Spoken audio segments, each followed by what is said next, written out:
বাংলাদেশের মানুষকে নিরাপদে রাখার জন্য, শান্তিতে রাখার জন্য তিনি দেশে ফিরে যেতে চান, দেশের মানুষের মাঝে থাকতে চান, দেশের মানুষের পাশে দাঁড়াতে চান। এবং সেই লক্ষ্যকে সামনে রেখেই তিনি এই বক্তব্য দিয়েছেন। তিনি বলেছেন, আমি দেশকে এবার পুনর্গঠনের জন্য দেশে যেতে চাই। কারণ আজকে দেশটাকে 1924-এর 5ই জানুয়ারি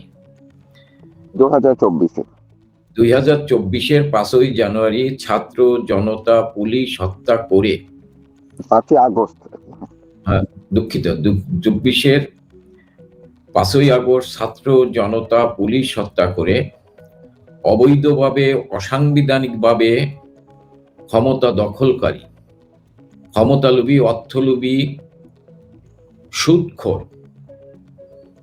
এবং বর্তমানে বিশ্ব বাটপার হিসেবে আখ্যায়িত এবং মব সন্ত্রাসের জনক, জঙ্গিদের জনক, এখন যিনি ধর্ষকদেরও জনকে পরিণত হয়েছে, সেই ইউনূস বঙ্গবন্ধুর তনয়াকে হত্যা করতে চেয়েছিলেন এবং অবৈধভাবে ক্ষমতা দখল করেছিলেন।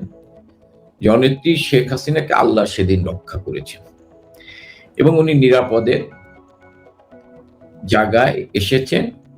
উনি পালিয়ে আসেননি, উনি রক্তপাত এড়ানোর জন্য সেদিন ক্ষমতা ছেড়ে চলে এসেছেন। আপনি বলেন রক্তপাত কেন? একজন সাংবাদিক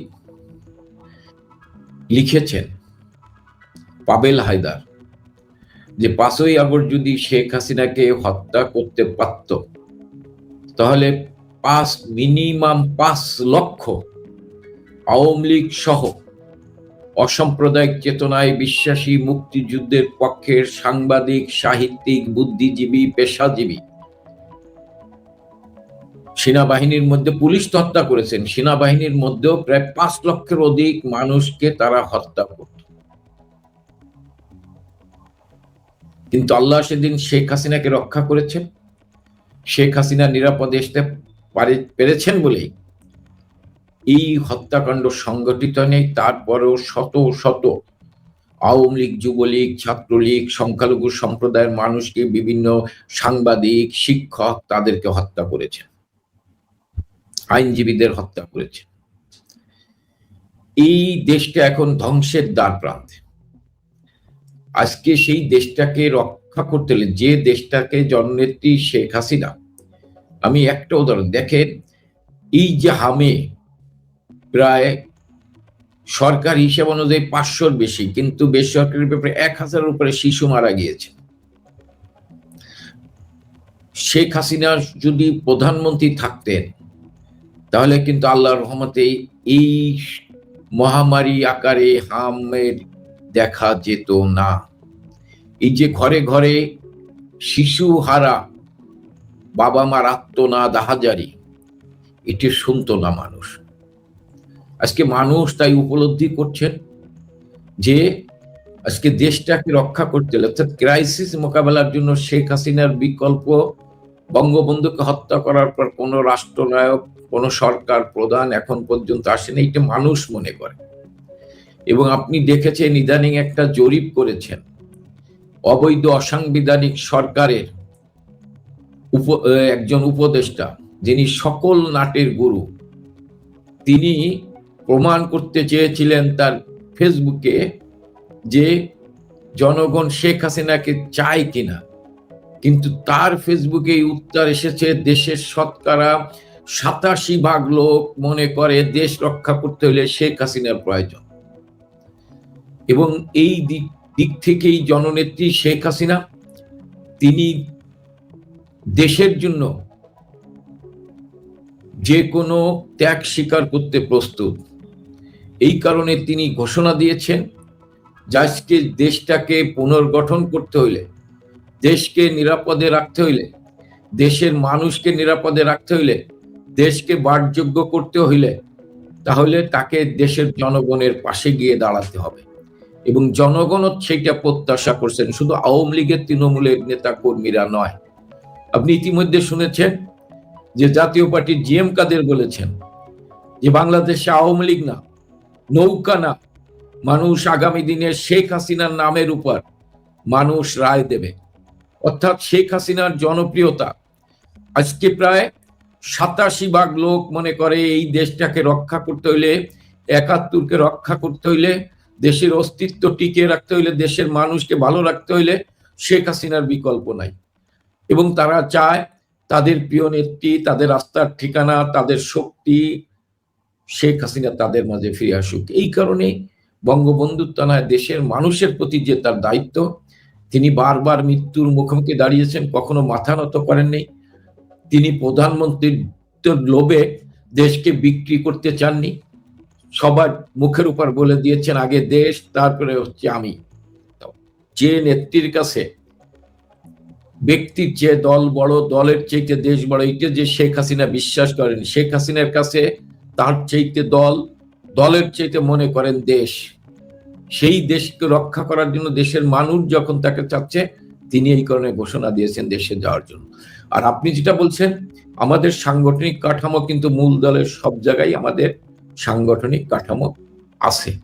হ্যাঁ, 5ই আগস্টের পর যেভাবে অত্যাচার নির্যাতন হয়েছে, যেভাবে মব সন্ত্রাস হয়েছে, আমাদের নেতা কর্মীদের উপর যেভাবে হামলা পরিচালিত হয়েছে, কারো বাড়ি লুট করা হয়েছে, কারো দোকান লুট করা হয়েছে, কাউকে পিটিয়ে হত্যা করা হয়েছে, ছাত্রলীগের হাজার হাজার ছেলে মেয়ে আজকে ইউনিভার্সিটি থেকে তাদেরকে তাড়িয়ে বিতাড়িত করা হয়েছে, তাদের সার্টিফিকেট বাতিল করা হয়েছে, জয় বাংলা স্লোগান দেওয়ার কারণে ছাত্রলীগের ছেলেদের পিটিয়ে হত্যা করা হয়েছে, বাবা মার আহাজারি আত্মনাদ, বাবা মারা গেছেন, ছাত্রলীগের ছেলেটি তার বাবার জানাজায় যেতে পারছেন, এইরকম অবস্থা হয়েছে।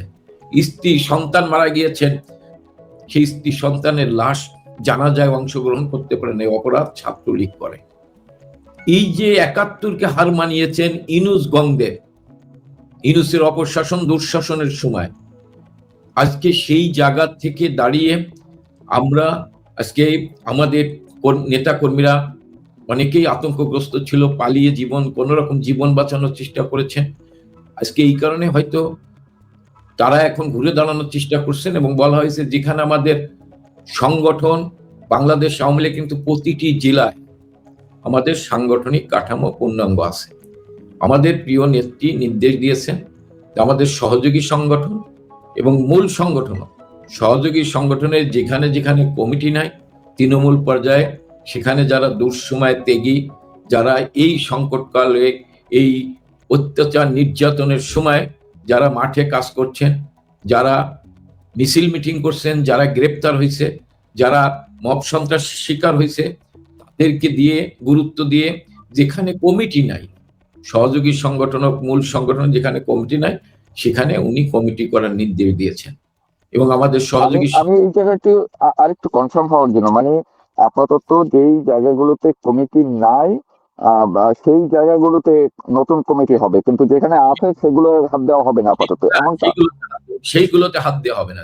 নেত্রীর নির্দেশ হচ্ছে যেখানে আপনার কমিটি নাই, সেটা সহযোগী সংগঠন হোক, মূল সংগঠনই হোক, সেই সমস্ত জায়গাগুলোতে কমিটি করার জন্য উনি নির্দেশ দিয়েছেন।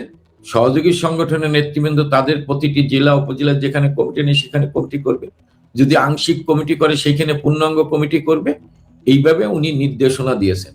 এবং মূল সংগঠনের যদি কোথাও কমিটি না থাকে, সেই সমস্ত জায়গা যারা মানে উনি এবং নির্দেশনা দিয়েছেন যে তাদেরকে গুরুত্ব দিতে হবে, যারা মাঠে কাজ করছে, যারা জেল খাটছে, যারা গ্রেপ্তার হয়েছে, যাদের নামে মামলা হয়েছে, যারা মব সন্ত্রাসের শিকার হয়েছে, তাদেরকে গুরুত্ব দিতে হবে। এর অর্থ কাউকে বাদ দিতে হবে এমন কথা নাই, কিন্তু আগে এদেরকে গুরুত্ব দিতে হবে। এইটা জননেত্রী শেখ হাসিনা নির্দেশনা দিয়েছেন। আমি এই জায়গাটিতে আপনি খুবই পরিষ্কার ইনফরমেশন টুকু দিলেন, আশা করি দর্শক যারা শুনছেন আপনারাও জানতে পারবেন। এটি নিয়ে কোনো বিতর্ক বা বিভ্রান্তির সুযোগ নেই। অর্থাৎ যেই সব জায়গাগুলোতে কমিটি আছে সেটা যেমন আছে তেমনই থাকবে। সেই নেতারা যদি আপাতত দেশের বাইরেও থাকেন, তাতে সেই কমিটিতে হাত দেওয়া যাবে না, এমনই মেসেজটা আছে। শুধুমাত্র যেখানে কমিটি নেই।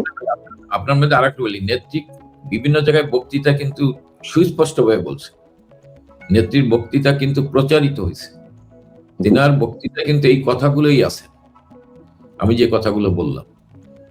যে আমি একটু যদি জানতে চাই যে এই যখনই বাংলাদেশ আওয়ামী লীগের সভানেত্রী শেখ হাসিনা যখন ফেরার কথা জানান দিলেন, এরপর থেকে আগের তুলনায় অনেক বেশি চাঙা হয়েছে এবং অনেক জায়গায় নেতা কর্মীরাও আবার সাহস নিয়ে ঘুরে দাঁড়ানোর চেষ্টা করছে, তারা সক্রিয় হচ্ছে। কিন্তু পাশাপাশি আরেকটি নেতিবাচক অবস্থানও দেখা যাচ্ছে। দেশের বাইরে যারা আছেন আপনারা কিংবা দেশের ভিতরে যারা আছেন, তাদের মধ্যে পুরনো আবার যে কোন্দল ছিল সেটাও অনেক ক্ষেত্রে একটু টাঙা হচ্ছে। এইটা কেন, বা এটা আপনারা টের পাচ্ছেন কিনা? দেখেন, আমি অনুরোধ করব সবাইকে, আমরা জননেত্রী শেখ হাসিনার নেতৃত্বে একটানা 16 বছর জননেত্রী শেখ হাসিনা সততার সাথে সাহসিকতার সাথে দেশপ্রেম নিয়ে দেশটাকে পরিচালনা করেছে।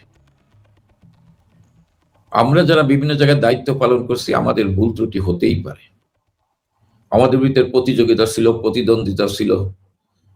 আমরা আমাদের বিভিন্ন, হয়তো আমরা যারা কেন্দ্রীয় নেতা, আমরা যারা মন্ত্রী এমপি, আমরা যারা জেলার নেতা, আমরা যারা নির্বাচিত প্রতিনিধি, সাংগঠনিক কর্মকাণ্ডে আমাদের অনেক দোষ ত্রুটি থাকতেই পারে। আমি মনে করি এই মুহূর্তে আমাদের প্রয়োজন হলো ঐক্য।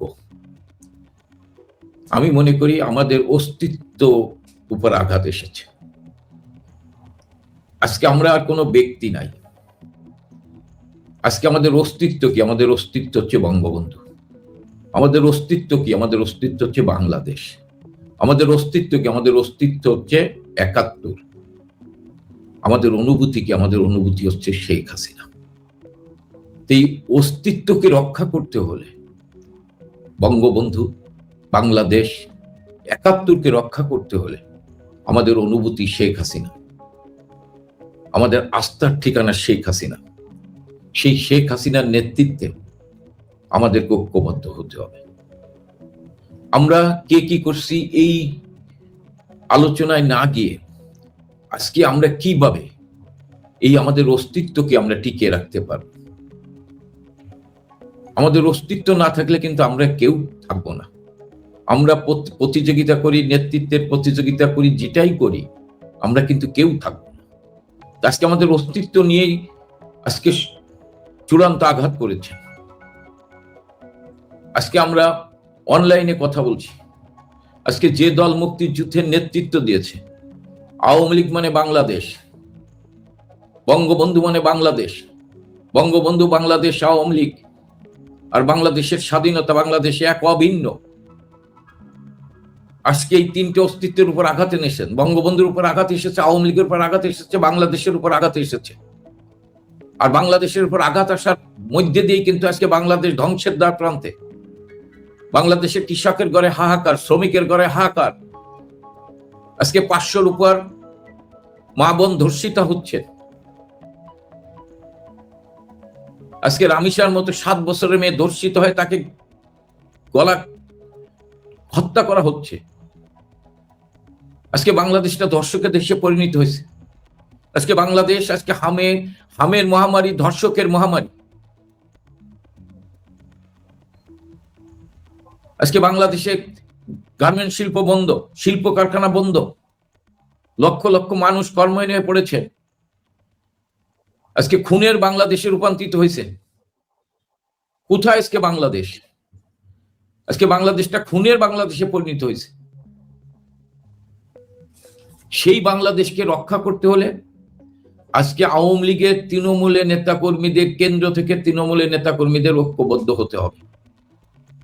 আমি মনে করি যারা এই মুহূর্তে দলের ভিতর বিভেদ তৈরি করার চেষ্টা করে, আমি মনে করি তারা দলের শুভাকাঙ্ক্ষী হতে পারে না। আল্লাহ রহমতে যদি জননেত্রী শেখ হাসিনা জনগণের যে প্রত্যাশা, জনগণের যে আকাঙ্ক্ষা, সেই আকাঙ্ক্ষা অনুযায়ী যদি দেশে যেতে পারে, তাহলে আমার মনে হয় আমরা যারা সাংগঠনিক দায়িত্ব পালন করছি, কেন্দ্র থেকে তৃণমূল পর্যন্ত, আমাদের যার কোনো ব্যর্থতা থাকলে সেই ব্যর্থতা অনুযায়ী সে সাজা পাবে। বঙ্গবন্ধুর তনায় আল্লাহ বাঁচিয়ে রেখেছেন, তিনি সুন্দর বলেছেন, সুন্দরভাবে দলটাকে তিনি সাজাবেন। কিন্তু আজকে আমার সকলের কাছে বিনয়ের সহিত অনুরোধ,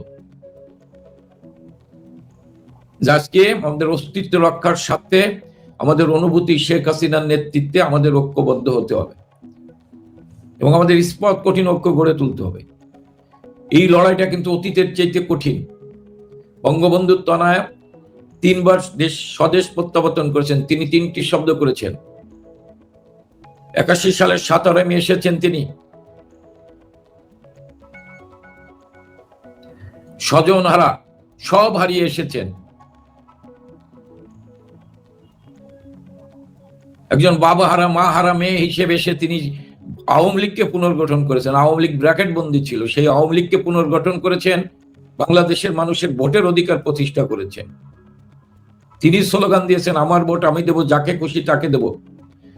এবং এই স্লোগান প্রতিষ্ঠা করে, জনগণের ভোটের অধিকার প্রতিষ্ঠা করে কিন্তু তিনি 96 সালে 21 বছর পর রাষ্ট্রীয় ক্ষমতা এসেছেন। তারপর আবার ষড়যন্ত্র হয়েছে, তাকে ক্ষমতার বাইরে রেখে দেশটাকে একটি 2001 থেকে 2006 কেমন ছিল বাংলাদেশ? জঙ্গিবাদের বাংলাদেশ, 500 বোমায় 63টি জেলা ক্ষত বিখ্যাত। 21 আগস্ট 2004 বঙ্গবন্ধু তনয়াকে হত্যা করার জন্য গ্রেনেড নিক্ষেপ করা হয়েছিল, রক্তাক্ত হয়েছিল 23 বঙ্গবন্ধু এভিনিউ। আইবি রহমান সহ আমাদের 22 জন নেতাকর্মী সেদিন শাহাদত বরণ করেছিল। শত শত নেতাকর্মী সেদিন আহত হয়েছিলেন। আল্লাহ সেদিন জননেত্রী শেখ হাসিনাকে রক্ষা করেছিলেন। সেদিন আল্লাহ নিজ হাতে শেখ হাসিনাকে রক্ষা করেছেন। শেখ হাসিনাকে রক্ষা করেছেন বলেই তারপরেও শেখ হাসিনার বিরুদ্ধে ষড়যন্ত্র হয়েছে 1/11-তে। আপনি জানেন 2007-এর 7ই মে তিনি দেশে এসেছিলেন অনেক প্রতিকূলতার মধ্যে দিয়ে, রক্তচক্ষু একাগার সরকারের রক্তচক্ষুকে উপেক্ষা করে। তার উপর নিষেধাজ্ঞা দেওয়া হয়েছিল তিনি যাতে দেশে না আসতে পারেন। সেদিন সকল রক্তচক্ষুকে উপেক্ষা করে তিনি দেশে এসেছিলেন। সেদিনও লক্ষ লক্ষ লোক তাদের প্রিয় নেত্রীকে অভিনন্দন জানিয়েছিলেন, স্বাগত জানিয়েছিলেন। এবং তারপরে তাকে গ্রেপ্তার করা হয়েছিল, তাকে হত্যার পরিকল্পনা করা হয়েছিল 16 পয়জন দিয়ে। এবং 2007-এর 7ই মে যদি শেখ হাসিনা দেশে না আসতো তাহলে গণতন্ত্র থাকতো না। গণতন্ত্র রক্ষা করার জন্য, গণতন্ত্র পুনরুদ্ধার করার জন্য 2007-এর 7ই মে তিনি দেশে এসেছিলেন। এবং আমি মনে করি এবার জননেত্রী শেখ হাসিনা দেশে যাবেন, তিনি যে দেশটাকে সমৃদ্ধির পথে নিয়ে গিয়েছিলেন, দেশটাকে উন্নয়নশীল দেশে রূপান্তরিত করেছিলেন, তিনি ক্ষমতা আসার পর তিনি প্রমাণ করেছিলেন যে বঙ্গবন্ধুর মেয়ে পারে, বাঙালিরা পারে। মানুষ বলেছিল সাবাস শেখের বিটি, পদ্মা সেতু করার মধ্যে দিয়ে। পদ্মা সেতু হওয়ার পর বাঙালিরা বলেছিল সাবাস শেখের বিটি, শেখের বিটি পারে। অনেক ষড়যন্ত্র হয়েছিল। পদ্মা সেতু করেছেন, মেট্রো রেল করেছেন, কর্ণফুলী টানেল করেছেন, এলিভেটেড এক্সপ্রেস করেছেন। শেখ হাসিনার সবচাইতে বড় অর্জন, বঙ্গবন্ধুকে হত্যা করার পর 28 বছর যারা ক্ষমতায় ছিল তারা পারেনি, কিন্তু শেখ হাসিনা পেরেছেন। সমুদ্র বিজয় করে সমুদ্র সীমা নির্ধারণ করেছেন বাংলাদেশের। ছিটমহল চুক্তি বাস্তবায়নের মধ্যে সীমানা নির্ধারণ করেছেন বাংলাদেশের। বাংলাদেশের ভৌগোলিক সীমানা নির্ধারণ করেছেন বঙ্গবন্ধু তনয়া শেখ হাসিনা। আজকে যারা বড় কথা বলেন তারা কিন্তু পারেননি। বঙ্গবন্ধু সীমানা নির্ধারণ করার জন্য উদ্যোগ নিয়েছিলেন, অর্থনীতির উপর দেশকে দাঁড় করানোর জন্য উদ্যোগ নিয়েছিলেন। অর্থনীতি ভিত্তির উপর যখন দেশ দাঁড় করিয়েছিলেন তখন বঙ্গবন্ধু হত্যা করা হয়েছিল। বঙ্গবন্ধু সীমানা নির্ধারণ করতে পারেননি। আমাদের রাজনৈতিক স্বাধীনতা দিয়ে গেছিলেন, একটি স্বাধীন ভূখণ্ড দিয়ে গেছিলেন, বাংলাদেশ দিয়ে গেছিলেন, কিন্তু বাংলাদেশের সীমানা নির্ধারণ করে যেতে পারেননি, তাকে হত্যা করা হয়েছিল। বঙ্গবন্ধুর সেই স্বপ্ন,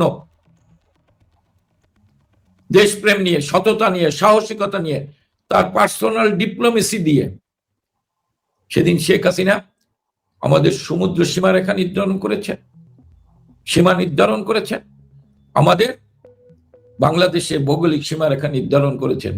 এটা শেখ হাসিনার বড় অর্জন। সেই দেশ আজকে অন্যের কাছে, সেই 71-এ যারা ষড়যন্ত্র করেছিল সেই পাকিস্তানি এবং তাদের আন্তর্জাতিক দর্শকদের কাছে সেই দেশ আজকে দাসখত দিয়ে লিখে দেওয়া হচ্ছে।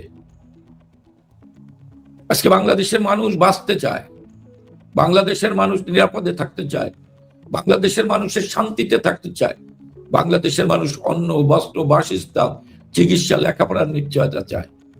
আর এইটা পারবেন বঙ্গবন্ধুর তনয় শেখ হাসিনা দিতে। এই কারণে বাঙালি জাতি গোটা দেশ আজকে বঙ্গবন্ধুর তনয়ের দিকে তাকিয়ে আছে। এই ক্ষেত্রে আমি যদি একটু একদম শেষ পর্যায়ে শেখ হাসিনা ফেরার আগে আপনার দল বা বাংলাদেশ আওয়ামী লীগ, আপনি যেহেতু সাংগঠনিক সম্পাদক হিসেবে আছেন, তিনি এবং আপনাদেরকে সহ দেশে ফেরার আগে কি আসলে বাংলাদেশ আওয়ামী লীগের মাঠ মোটামুটি হলেও তৈরি হয়ে যাচ্ছে বা তৈরি করছেন? না, আমি আপনার বলি না, আমাদের কত নেতাকর্মী বাইরে আছে, আমাদের সমস্ত নেতাকর্মী দেশের ভিতর আছে, কিন্তু সবাই আত্মগোপনে আছে। দেখেন এখনো অনেককে গ্রেপ্তার করার চেষ্টা করা হচ্ছে, কাউকে মুক্তি দেওয়া হচ্ছে না। আদালত বেল দিলে আবার জেল গেটে তাকে গ্রেপ্তার করানো হচ্ছে। আমাদের নেতাকর্মীরা মানসিকভাবে প্রস্তুত এবং সাধারণ মানুষও প্রস্তুত। আমরা এই দেশের মানুষ, ধরেন আজকে যে ছেলেটির বয়স 30 বছর এবং যারা কলেজ বিশ্ববিদ্যালয়ে পড়াশোনা করে, তারা কিন্তু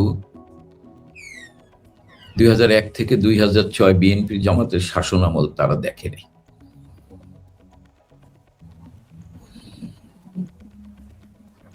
তারা কিন্তু এখন দেখা শুরু হয়েছে এবং তারা বুঝতে পারছে, তারা ইউনূসের শাসন আমল দেখছে, দেখার পর বলছে আমরা যারা ইউনূসের পক্ষে বঙ্গবন্ধুর তনয় শেখ হাসিনার সমালোচনা করতেন, সাংবিধানিক প্রধানমন্ত্রী শেখ হাসিনার সমালোচনা করতেন, দেশপ্রেমিক প্রধানমন্ত্রী শেখ হাসিনার সমালোচনা করতেন, তারা কিন্তু আজকে কি বলছে যে আমরা আসলে ভুল করছি। তারাই বলছেন জুলাই কোনো আন্দোলন না, জুলাই হচ্ছে জাতির সাথে হয়েছে, জুলাই হচ্ছে সন্ত্রাসীদের আন্দোলন, জঙ্গিদের আন্দোলন। জুলাই তৈরি হয়েছে 71-কে মুছে ফেলা দেওয়ার জন্য, জুলাই তৈরি হয়েছে বাংলাদেশকে মুছে ফেলে দেওয়ার জন্য, জুলাই তৈরি হয়েছে বাংলাদেশকে পাকিস্তানিদের হাতে তুলে দেওয়ার জন্য। তারাই বলছেন এবং নিউজ সম্পর্কেই বলছেন, যারা বঙ্গবন্ধুর তনয় শেখ হাসিনার সমালোচনা করতেন তারা বলছেন আমরা একটা রাম ছাগল, আমরা শেখ হাসিনার সমালোচনা করেছি, কিন্তু এখন দেখছি ইউনূস একটা বিশ্ব বাটপার, শেখ হাসিনা তাকে চিনেছিলেন। যাদের ভিতরে দেশপ্রেম নেই, যাদের প্রতি দেশের প্রতি তাদের কোনো কর্তব্য নাই, দায়িত্ব নাই, দেশের সম্পদ লুট করা যাদের মূল লক্ষ্য, বাংলাদেশকে ব্যর্থ রাষ্ট্র পরিণত করা যাদের মূল লক্ষ্য, বাংলাদেশকে অকার্যকর রাষ্ট্রে পরিণত করা যাদের মূল লক্ষ্য, বাংলাদেশকে জঙ্গিবাদের রাষ্ট্রে পরিণত করা যাদের মূল লক্ষ্য, বাংলাদেশকে সন্ত্রাসী রাষ্ট্রে পরিণত করা যাদের মূল লক্ষ্য, তারাই সবাই এক হয়ে শেখ হাসিনার বিরুদ্ধে ষড়যন্ত্র করেছেন এবং আজও তারা ষড়যন্ত্র করছে। এবং এইটা তারা বুঝতে পেরেছেন, যারা অসাম্প্রদায়িক চেতনার মানুষ, যারা মুক্তিযুদ্ধের পক্ষের মানুষ, যারা বাংলাদেশকে রক্ষা করতে চায়, তারা আজকে বুঝতে পেরেছেন এবং তারা বলছেন আমরা শেখ হাসিনাকে ফ্যাসিস্ট বলি না, আমরা বলে ভুল করছি। এবং আস্তে ধীরে ধীরে দিন যত যাবে বাংলাদেশের জনগণ আরো বেশি উপলব্ধি করবে এবং আমি মনে করি গণবিস্ফোরণ ঘটবে। সেই গণবিস্ফোরণের মাঝে থাকবে বঙ্গবন্ধুর তনয় জননেত্রী শেখ হাসিনা। অনেক ধন্যবাদ আপনাকে। আপনি একদম সর্বশেষ যে বাক্যটি বললেন এটি খুবই অর্থবহ এবং খুবই গুরুত্বপূর্ণ।